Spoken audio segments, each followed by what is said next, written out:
Jika dendam dibalas dengan dendam, maka apa bedanya kamu dengan orang-orang munafik di luar sana?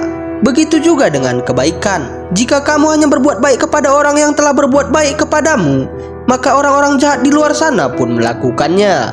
Sehingga kesimpulannya, teruslah berbuat baik meskipun kamu belum mendapatkan yang baik. Karena yang pasti, orang yang baik akan selalu dihampiri oleh hal-hal yang baik. Nah, itu dia sobat. Dan halo tukang tidur dimanapun kalian berada, bagaimana kabarnya? Kembali lagi bersama saya, Mr. Bobang. Di kesempatan kali ini, Mr. Bobang akan membahas sebuah film action Jepang yang baru saja rilis di Netflix, yaitu Golden Kamuy tahun 2024. Film ini diadopsi langsung dari animasi dan manganya, yang merupakan karya dari Satoru Noda. Dan bagi sobatku yang suka dengan manga atau animasinya, wajib juga nonton live actionnya ya, karena aku jamin kalau live action Golden Kamuy ini tidak akan mengecewakan sobat tukang tidur semua. Dan tanpa memberikan bocoran tentang alur filmnya di awal video, langsung aja kita masuk ke ceritanya biar nggak semakin penasaran ya sobat. Tapi tunggu dulu. Sebelum kita lanjut, boleh bantu tekan tombol like dan subscribe bagi kalian yang belum subscribe. Karena satu subscribe dari kalian sangat membantu aku untuk lebih bersemangat lagi ya. So, tanpa banyak cincong lagi, langsung aja kita masuk ke ceritanya ya. Musik. Beritahu para musisi untuk memainkan musik karena pertunjukan akan segera dimulai. Jangan khawatir Shifu, aku akan menguasai kedamaian sejati. Tepat di awal abad yang ke-20, perang antara tentara Jepang dan pasukan Rusia pun pecah, yang meninggalkan luka yang sangat mendalam demi hanya memperebutkan pangkalan angkatan laut Rusia. Banyak korban jiwa yang berjatuhan, bahkan hampir tidak ada yang bisa pergi dengan selamat dari arena peperangan tersebut. Namun berbeda dengan jagoan yang satu ini, ia bernama Saichi Sugimoto, salah satu tentara Jepang yang paling ditakuti. Bahkan saking hebatnya, hanya dialah yang berhasil selamat dari peperangan tersebut. Bahkan lebih mengerikannya lagi, ia mampu membantai semua pasukan Rusia yang tersisa, sehingga ia pun akhirnya dinobatkan sebagai pahlawan perang dengan julukan Sugimoto yang abadi.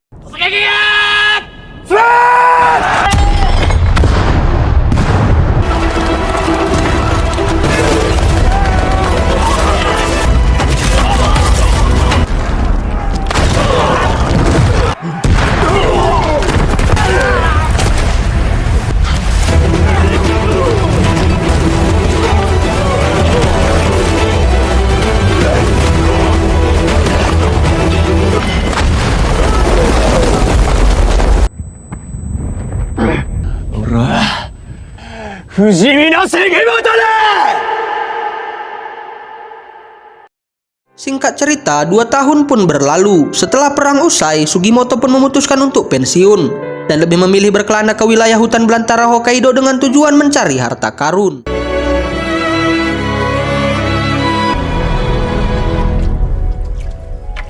Dan di dalam pencariannya, ia bertemu dengan seorang lelaki tua yang mengenali dirinya, seorang pahlawan perang yang sulit mati meskipun sudah ditembak ataupun ditikam menggunakan pisau. Sugimoto yang mendengar itu pun membenarkan perkataan pria tersebut, lalu mulai berbincang-bincang tentang tujuan Sugimoto datang ke tempat ini. Pria tua yang mengetahui tujuan Sugimoto pun mulai menceritakan tentang harta karun yang sedang ia cari. Di sini pria tua itu pun mengatakan kalau pada zaman dahulu di Hokkaido ada banyak sekali bongkahan emas seukuran kacang tanah di sungai. Tapi setelah tentara Jepang dan orang asing di luar sana mengetahui akan hal itu, mereka pun mulai berbondong-bondong untuk mendapatkan harta karun itu dengan cara kotor.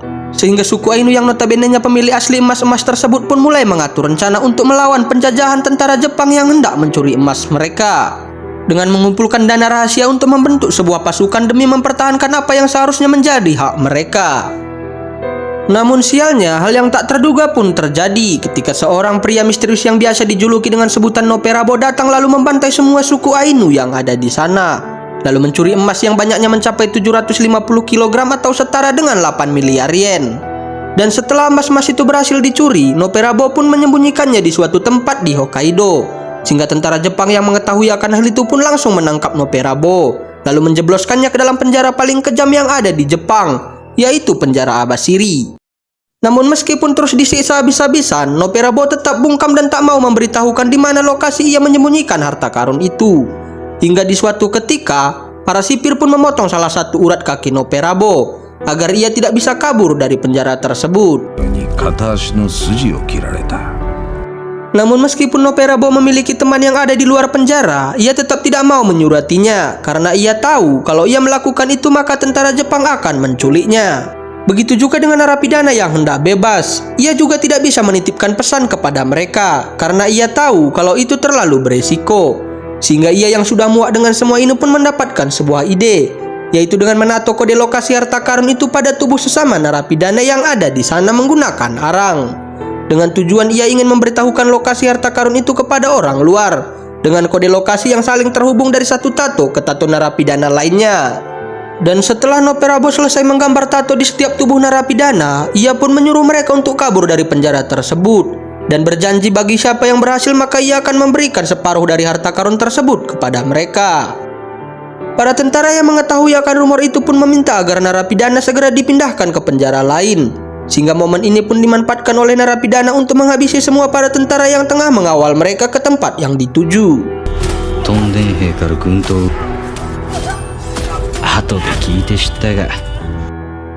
Setelah para petugas yang ada di sana berhasil dihabisi, mereka semua pun menghilang ke dalam hutan. Sugimoto yang penasaran dengan cerita itu pun bertanya bagaimana sekarang nasib para buron itu dan harta karunnya. Tapi bukannya mendapatkan jawaban yang pasti, pria itu malah mengatakan kalau ia juga tidak mengetahuinya. Sehingga Sugimoto yang tidak mau ambil pusing tentang kebenaran cerita tersebut pun memutuskan untuk beristirahat sejenak di depan api unggun. Namun sialnya ketika ia tengah mencoba beristirahat, ia malah kembali dihantui dengan masa lalu kelam yang telah merenggut nyawa sahabatnya ketika masa perang dulu. Tapi yang tak disangka-sangka ketika Sugimoto tengah beristirahat, pria tua malah mencoba membunuh Sugimoto. Sehingga Sugimoto yang menyadari akan hal itu pun langsung menghajarnya di saat itu juga. Di sini Sugimoto sengaja membiarkan pria tua itu kabur karena menyadari kalau apa yang ia ceritakan sebelumnya memang nyata, sehingga ia pun mulai mengikutinya dari belakang. Namun tak disangka-sangka ketika Sugimoto sedang sibuk mengikuti jejak pria tadi, ia malah menemukan si pria sudah tidak bernyawa, seperti baru saja diserang oleh binatang buas. Dan yang lebih membuatnya terkejut, ternyata pria tua itu adalah salah satu narapidana yang ada di dalam cerita, yang ditandai dengan tato di tubuhnya. Dan karena merasa kalau tato di tubuh pria ini sangatlah penting, sehingga ia pun memutuskan untuk membawa jasad pria tersebut bersamanya. Tapi tiba-tiba, ya, seekor beruang hitam yang baru saja selesai berhibernasi pun datang menghampiri lalu menyerang mereka.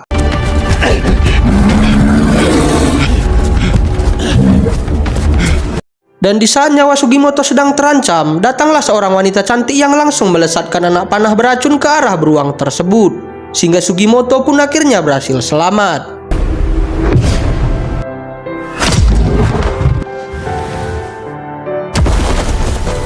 Wanita itu bernama Asripa, seorang gadis muda yang berasal dari suku Ainu. Di sini, Asripa bertanya kepada Sugimoto apakah pria yang bersamanya itu sudah mati. Lalu Sugimoto pun menjawab kalau ia menemukan pria ini terkubur di tumpukan salju dalam keadaan isi perut yang sudah habis dimakan oleh binatang buas. Dan menurutnya kalau beruang yang baru saja keluar dari sarang inilah pelakunya.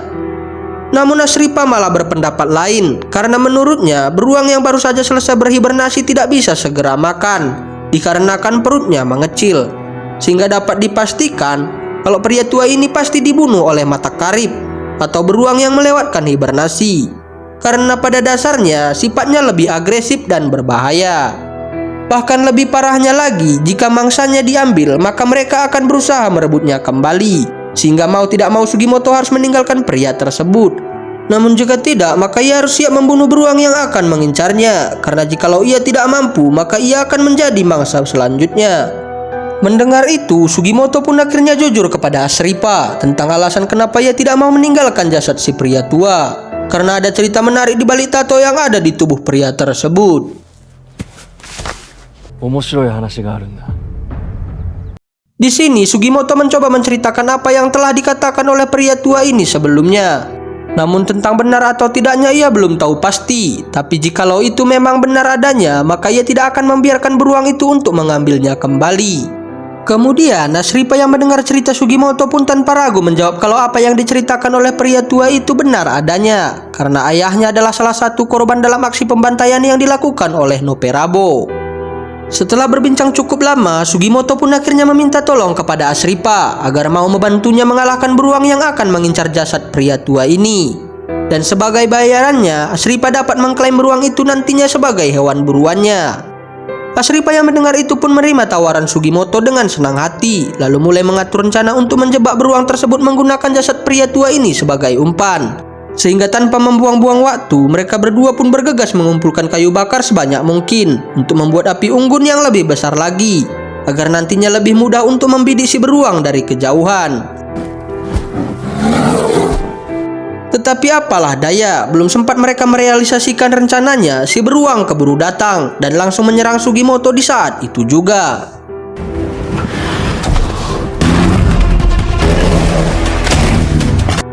Asripa yang melihat dari kejauhan pun sempat kesulitan untuk membidik si beruang karena minimnya pencahayaan. Tapi dikarenakan keberuntungan sedang berpihak kepada mereka, Asripa akhirnya berhasil menembak beruang tersebut dengan dibantu oleh cahaya bulan.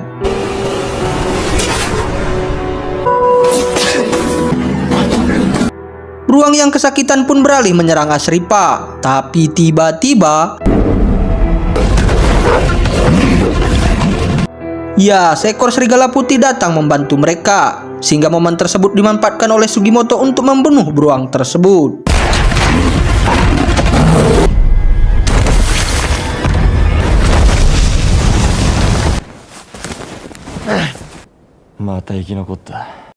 Setelah beruang itu berhasil dihabisi, Asripa meminta Sugimoto untuk mengklaim beruang ini, karena Sugimoto lah yang telah membunuhnya, dan ia juga berhak mengklaimnya. Namun Sugimoto menolak hal tersebut, karena menurut perjanjian sebelumnya, kalau beruang ini akan menjadi milik Asripa sepenuhnya. Begitu juga dengan Asripa, ia juga tidak mau mengklaim beruang ini, karena dalam tradisi suku Ainu, mereka tidak akan memakan daging beruang yang telah membunuh manusia. Sebab menurut kepercayaan mereka, beruang yang sudah berbuat buruk akan berubah menjadi roh jahat dan akan masuk ke dalam neraka. Maka dari itu, ia juga tidak ingin membunuh manusia.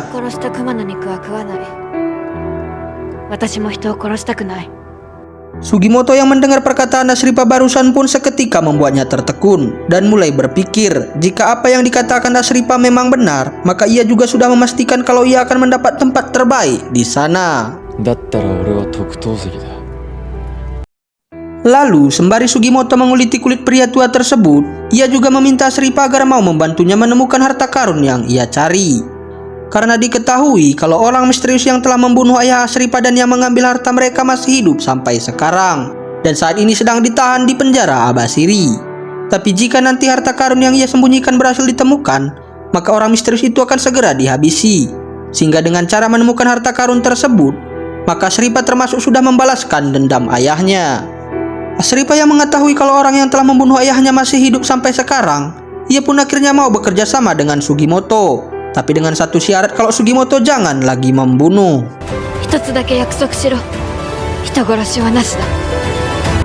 Keesokan harinya, sebelum memulai aksi pengumpulan informasi, Asripa sempat mengajari Sugimoto membuat jebakan tupai, agar nanti pas mereka pulang, mereka tidak lagi sibuk mencari buruan untuk menu makan malam. Setelah itu, Asripa dan Sugimoto pergi ke sebuah kota yang bernama Otaru, atau biasa disebut Wall Street versi utara. Di sini, mereka berdua berpencar untuk mencari tahu informasi tentang pria bertato, dengan bertanya kepada masyarakat yang ada di sana.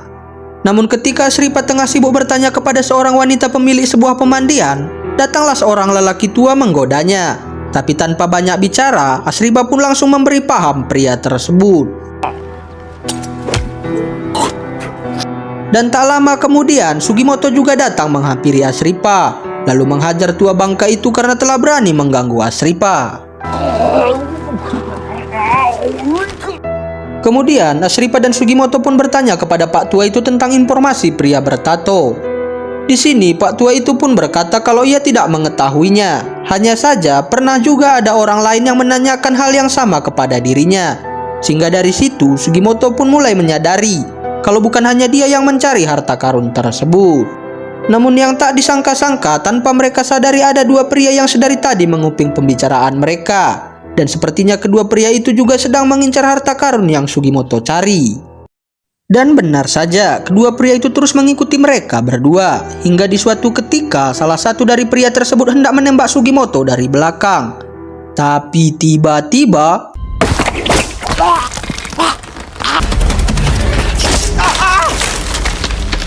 ya, mereka berdua malah terkena jebakan yang telah dipersiapkan oleh Asripa secara diam-diam. Karena menyadari kalau sedari tadi ada yang mengikuti mereka berdua. Setelah berhasil menangkap kedua pria tersebut, Sugimoto pun akhirnya menyadari kalau mereka berdua adalah pria bertato yang sedang ia cari. Kedua pria itu bernama Kenjiro Kasara dan Yoshitake Shiraishi, yang merupakan buronan penjara Abashiri. Di sini Sugimoto sempat bertanya kepada kedua jamet itu tentang keberadaan buronan yang lain, karena tato yang ada di badan mereka hanya akan berguna jika mereka semua berkumpul. Namun sayangnya, kedua jamet itu pun tidak mengetahui di mana keberadaan rekan-rekannya sekarang. Karena semenjak kabur dari penjara, pertumpahan darah pun terjadi. Para narapidana mulai saling membunuh satu sama lain demi hanya mendapatkan harta karun tersebut. Sehingga mereka berdua yang tidak ingin mati konyol pun memutuskan untuk kabur dan bersembunyi. Sugimoto yang mendengar pernyataan kedua jamet itu pun mencoba menakut-nakutinya dengan cara ingin dikuliti, untuk memastikan kalau mereka berdua tidak berbohong. Tapi sebelum itu terjadi, Asripa keburu datang dan meminta agar Sugimoto jangan membunuh mereka, karena ia akan menggambar ulang tato yang ada di tubuh kedua buron tersebut. Namun yang tak disangka-sangka, ketika Asripa tengah sibuk menggambar tato yang ada di tubuh Kanjiro, tiba-tiba... ya, ada seorang yang menembakkan Kanjiro dari kejauhan, sehingga Asripa yang terkejut pun langsung membuat asap untuk menghalangi penglihatan penembak itu. Sedangkan Sugimoto diminta untuk mendekatinya secara diam-diam lalu melumpuhkannya. Setelah Sugimoto bertatap muka langsung dengan si penembak, Sugimoto pun akhirnya menyadari kalau ia adalah anggota militer dari divisi ke-7 yang konon katanya adalah pasukan yang paling kuat. Sedangkan Sugimoto sendiri berasal dari divisi 1 yang telah dibebas tugaskan. Awalnya, jamet itu merasa percaya diri bisa mengalahkan Sugimoto.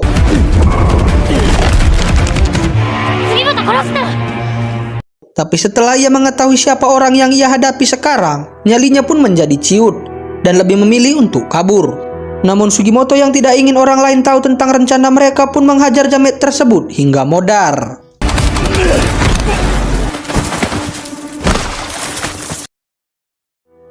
Asripa yang melihat itu pun sempat merasa kecewa karena Sugimoto telah melanggar janjinya. Namun dikarenakan Sugimoto tidak ingin kalau Asripa salah paham, ia pun menjelaskan jikalau jamet itu selamat, maka ia akan membocorkan rencana mereka kepada kepala divisi ke-7 yang nantinya akan membuat mereka berada dalam bahaya. Kemudian di waktu yang bersamaan, Yoshitake Hiraishi akhirnya berhasil melepaskan ikatannya lalu mencoba kabur dari sana. Sehingga Sugimoto yang menyadari akan hal itu pun langsung bergegas mengejar Yoshitake. Namun lucunya, pada saat aksi kejar-kejaran itu terjadi, mereka berdua malah tersungkur ke dalam sungai yang sangat dingin.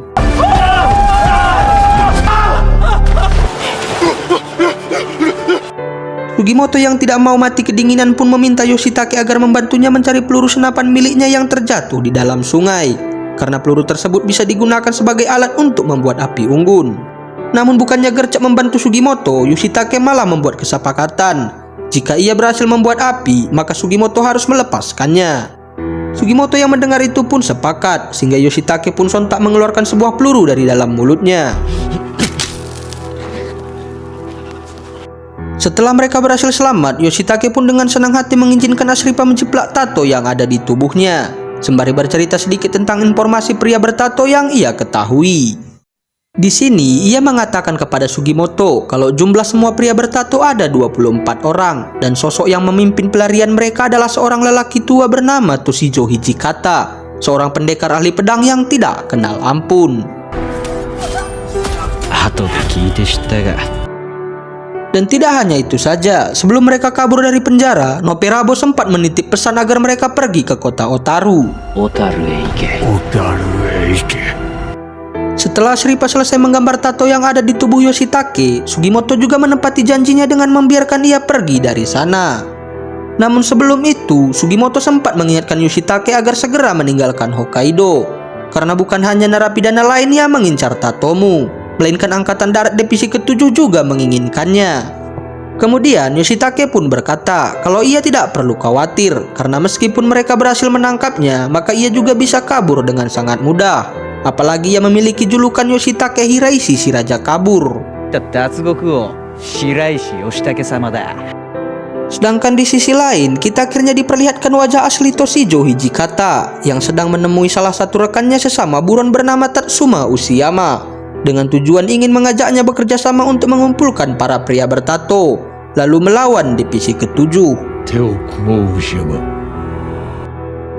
Singkat cerita, malam pun tiba. Sebelum beristirahat, Asripa mengajari Sugimoto mengolah daging tupai hasil buruan mereka sebelumnya menjadi hidangan yang sangat enak dengan metode memasak khas ala suku Ainu, yaitu dengan mengucapkan citatap pada saat mencincang daging tupai. Setelah selesai memasak, Sugimoto tampak sangat menikmati hidangan tersebut dan tidak lupa ia juga menawarkan miso kepada Asripa. Tapi anehnya, Asripa yang tidak mengetahui apa itu miso pun mengira kalau benda tersebut adalah tinja atau biasa mereka sebut dengan osoma.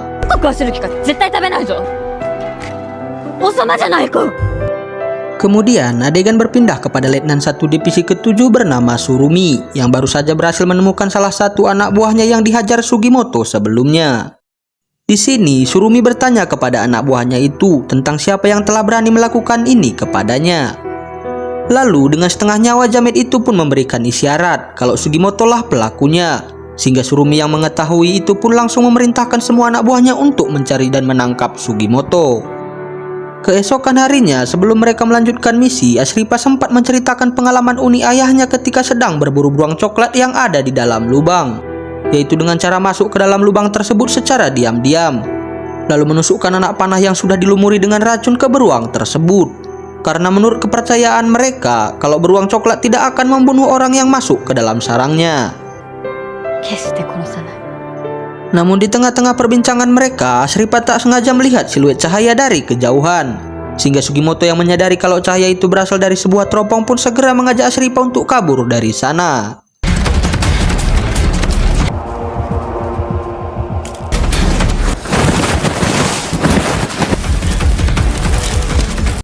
Dan demi menghilangkan jejak, Asripa dan Sugimoto pun memutuskan untuk berpencar.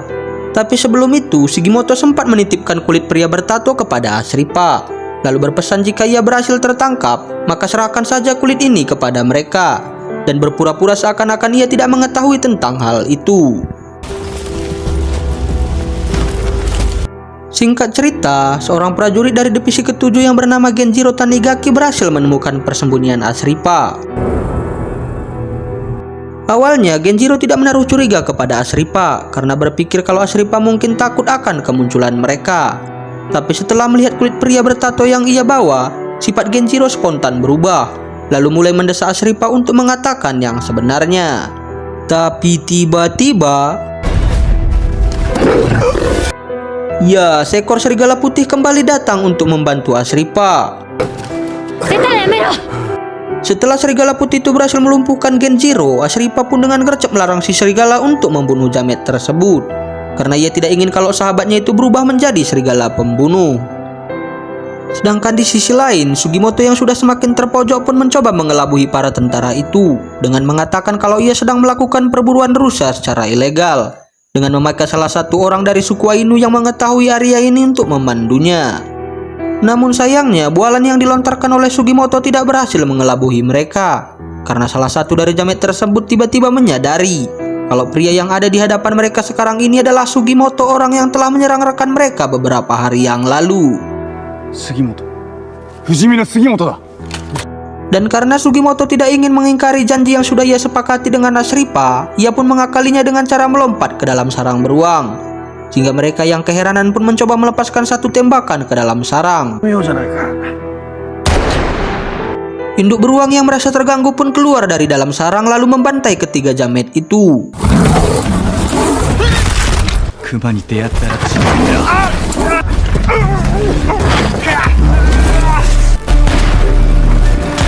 Namun naasnya, induk beruang juga harus meregang nyawa dan meninggalkan seekor bayi beruang yang akan dirawat oleh Sugimoto. Setelah masalah selesai, Sugimoto kembali menghampiri Asripa. Tapi tanpa sengaja ia memperlihatkan bayi beruang yang ia bawa. Sehingga karena akan hal itu Sugimoto pun sontak panik karena mengira kalau Asripa akan mengubah bayi beruang ini menjadi hidangan Citatap. Namun beruntungnya apa yang dipikirkan oleh Sugimoto tidak benar, karena pada nyatanya setiap kali Asripa menemukan bayi hewan, maka ia akan memelihara dan membesarkannya di Kotan, yaitu nama lain dari desa Ainu. Singkat cerita, Asripa dan Sugimoto akhirnya tiba di Kotan. Orang-orang di sana menyambut Sugimoto dengan baik. Begitu juga dengan nenek Asripa. Ia tampak senang melihat Asripa datang bersama dengan seorang pria. Karena selama ini Asripa terlalu sibuk menghabiskan waktu di hutan tanpa memikirkan masa depannya. Di sini nenek Asripa berkata kepada Sugimoto agar ia mau menjadikan Asripa sebagai istrinya. Namun karena sang nenek berbicara menggunakan bahasa suku Ainu, sehingga Sugimoto yang tidak mengerti dengan perkataan si nenek pun coba diartikan oleh Asripa sebagai peringatan agar Sugimoto tidak lagi makan miso atau bumbu dapur yang sering dianggap oleh Asripa sebagai osoma. Di malam harinya, ketika Asripa sedang tertidur lelap, sang paman tiba-tiba datang menghampiri Sugimoto untuk memberitahukan agar ia mengurungkan niatnya mencari emas tersebut. Karena pada zaman dahulu, para tetua mereka lah yang telah mengumpulkan emas-emas itu sebagai sumber daya alam mereka. Tapi karena emas itu jugalah penyebab terjadinya pertumpahan darah, sehingga sejak saat itu, suku Ainu mulai percaya kalau emas-emas tersebut sudah tidak suci lagi. Lalu, di tengah-tengah perbincangan mereka, terdengarlah suara lolongan serigala yang mengingatkan sang paman tentang masa kecil Asripa. Di sini, sang paman bercerita kalau dulu Asripa dan ayahnya pernah menyelamatkan seekor anak serigala putih dari serangan beruang coklat, lalu menamai serigala itu dengan sebutan Retar, yang berarti putih. Dan sejak saat itu juga, mereka berdua menjadi sahabat. Bahkan setelah ayah Asripa meninggal, Retarlah yang menjadi teman Asripa menghabiskan waktu di hutan. Namun dikarenakan mereka berdua berasal dari dunia yang berbeda, Retar pun akhirnya memilih jalannya sendiri.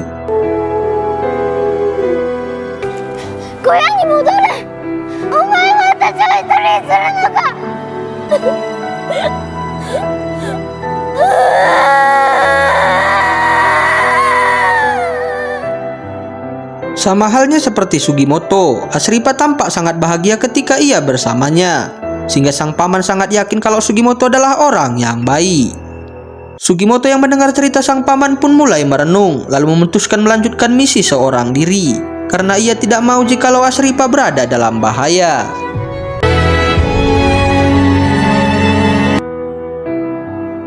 Kemudian beberapa hari pun berlalu.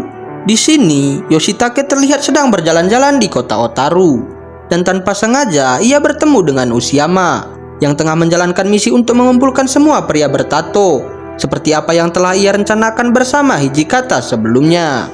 Sehingga Yoshitake yang menyadari akan hal itu pun mencoba melarikan diri dari Ushiama. Hingga pada akhirnya Yoshitake pun bertemu dengan pasukan tentara divisi ke-7 yang sedang berpatroli, lalu meminta tolong agar menyelamatkan dirinya dari kejaran seorang pria bertato. Para tentara yang mendengar itu pun langsung gercep menghadang Ushiama, sehingga baku tembak antara anggota divisi ke-7 melawan pasukan Ushiama pun terjadi.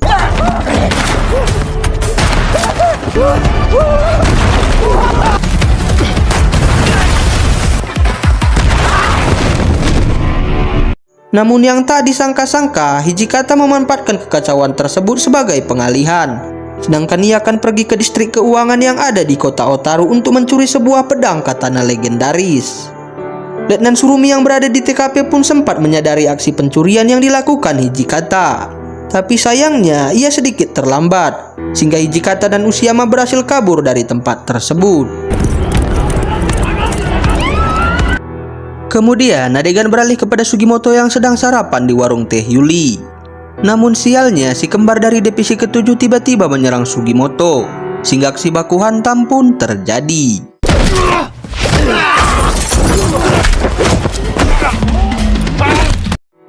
Sebenarnya Sugimoto dapat mengalahkan kedua jamit itu dengan sangat mudah, tapi dikarenakan mereka dibantu oleh rekan-rekannya yang lain, Sugimoto pun akhirnya menyerahkan diri, lalu dibawa ke suatu tempat untuk diinterogasi. Di sini Sugimoto sempat berpura-pura tentang dirinya dan berkata kalau ia bukanlah Sugimoto yang mereka cari, apalagi tentang harta karun dan pria bertato yang mereka maksud. ia sama sekali tidak mengerti tentang hal itu. Letnan Surumi yang mendengar pernyataan Sugimoto pun sontak murka, lalu menusuk pipi Sugimoto menggunakan tusuk sate. Karena menurutnya ia tidak mungkin salah orang, apalagi ketika masa perang dahulu ia sempat melihat bagaimana cara Sugimoto membantai pasukan Rusia tanpa kenal ampun, sehingga ia tidak mungkin lupa dengan sosok Sugimoto yang abadi.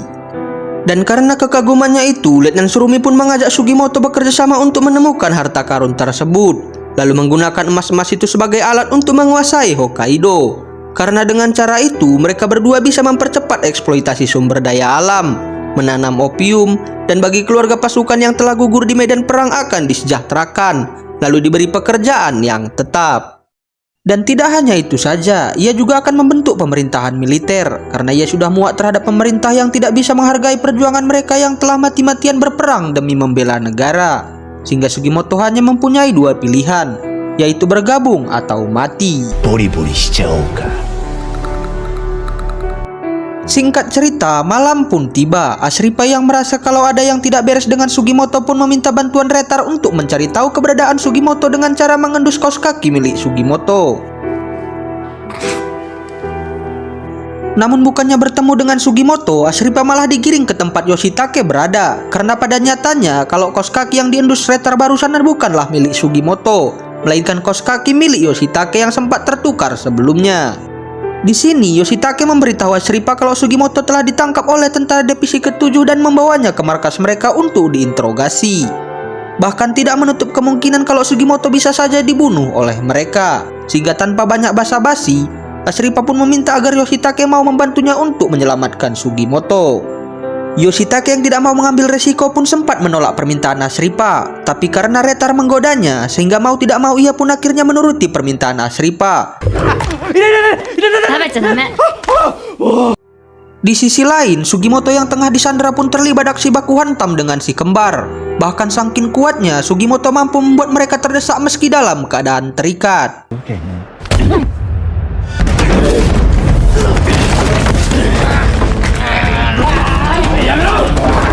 Dan jika saja rekan-rekannya tidak merelai perkelahian itu, maka sudah dapat dipastikan kalau kedua jamet itu akan tewas di tempat. Setelah kekacauan mereda, Yoshitake masuk ke dalam ruangan Sugimoto melalui jerijak besi dengan bantuan minyak beruang yang diberikan oleh Asripa sebelumnya. Di sini, Yoshitake mulai melepaskan ikatan Sugimoto sambil mengatakan kalau Asripa lah yang telah memintanya agar mau membantu membebaskan Sugimoto. Namun di waktu yang bersamaan, si kembar yang tidak terima atas kekalahannya barusan pun kembali mencoba membunuh Sugimoto secara diam-diam. Sehingga inilah yang terjadi.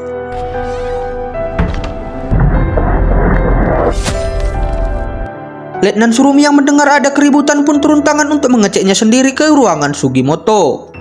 Di sana, ia melihat salah satu anak buahnya telah tewas akibat pertarungan barusan. Begitu juga dengan Sugimoto. Ia sengaja berpura-pura terluka parah lalu meminta tolong kepada Letnan Surumi agar membawanya ke rumah sakit terdekat. Dan sebagai bayarannya, ia akan memberikan kulit pria bertato yang ia sembunyikan saat ini. Letnan Surumi yang mendengar itu pun menyetujui permintaan Sugimoto, lalu menyuruh anak buahnya untuk mengantar Sugimoto kepada dokter terbaik yang ada di kota Otaru.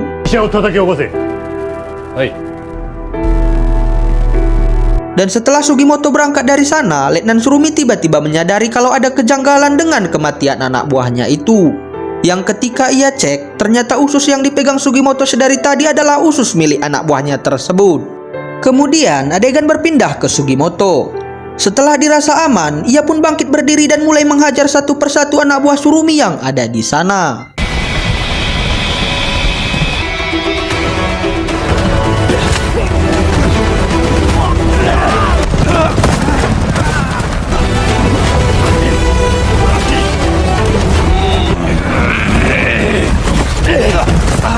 Satu persatu anak buah Surumi berhasil dilumpuhkan. Tapi ketika Sugimoto sedang berada dalam keadaan terdesak, Asripa tiba-tiba muncul untuk membantu Sugimoto.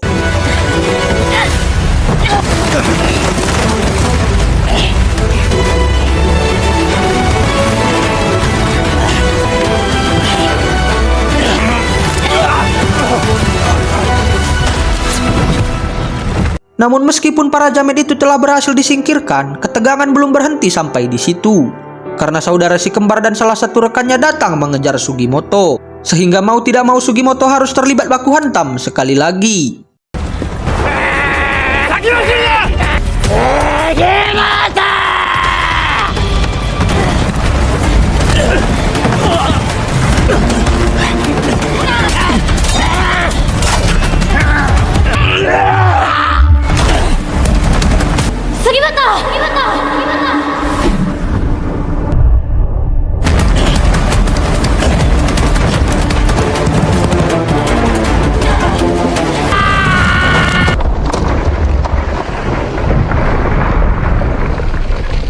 Singkat cerita, si jamet itu juga berhasil dilumpuhkan. Begitu juga dengan Letnan Surumi. Pengejaran yang ia lakukan juga berhasil dihentikan oleh anak panah Asripa yang berhasil membidik kuda Letnan Surumi. Hingga pada akhirnya, Sugimoto dan Asripa berhasil kabur dari kejaran mereka.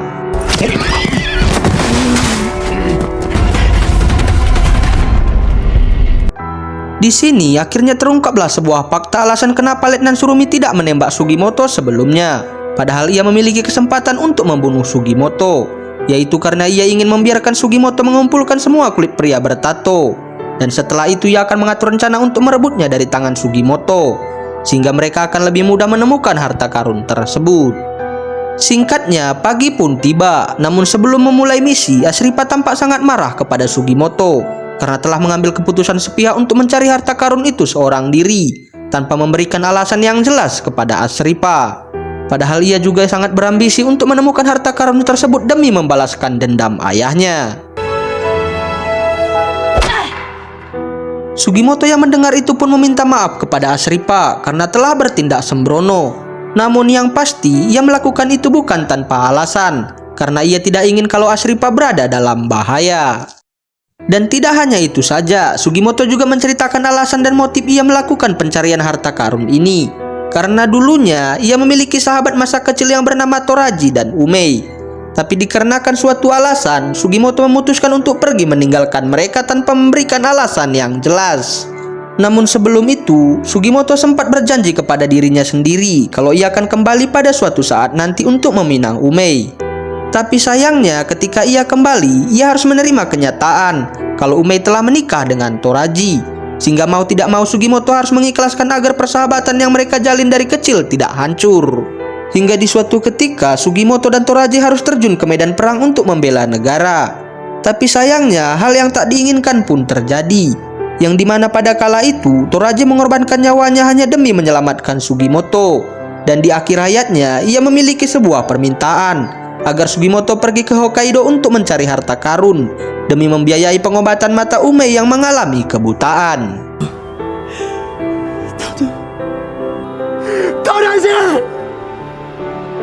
Sugimoto yang mendengar permintaan terakhir sahabatnya itu pun mulai bertekad untuk menemukan harta karun tersebut.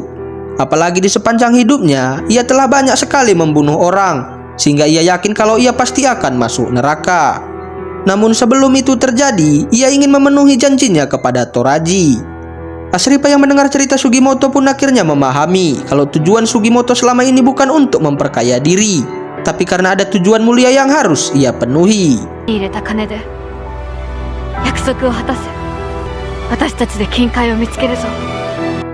Dan sebelum film berakhir, kita akhirnya mengetahui sebuah fakta kalau emas-emas yang disembunyikan oleh Noperabo bukan hanya berkisaran 8 miliar yen, melainkan 800 miliar yen. Dan yang lebih mencengangkannya lagi, bukan hanya Sugimoto, Hijikata, dan Letnan Surumi yang mengincar emas-emas tersebut, melainkan masih banyak oknum-oknum lain di luar sana yang juga menginginkan harta karun tersebut. Sehingga perjalanan Sugimoto dan Asripa dalam mencari harta karun ini pasti akan lebih seru lagi. Penasaran bagaimana kisah selanjutnya? Kita tunggu aja season keduanya rilis ya sobat. Dan jika season kedua Golden Kamuy sudah rilis, maka Mister akan membahas sedetail mungkin. Nah, pesan yang bisa kita ambil dari film ini adalah jangan pernah menilai orang dari luarnya, karena orang yang kau anggap hina bisa lebih baik dari apa yang kamu pikirkan. Begitu juga sebaliknya, orang yang kau sanjung layaknya dewa bisa lebih buruk dari sosok iblis yang hobinya menyesatkan manusia. Nah, itu dia sobat. Saya Mr. Bobang pamit undur diri dan sampai jumpa lagi di alur cerita film menarik lainnya ya. See you.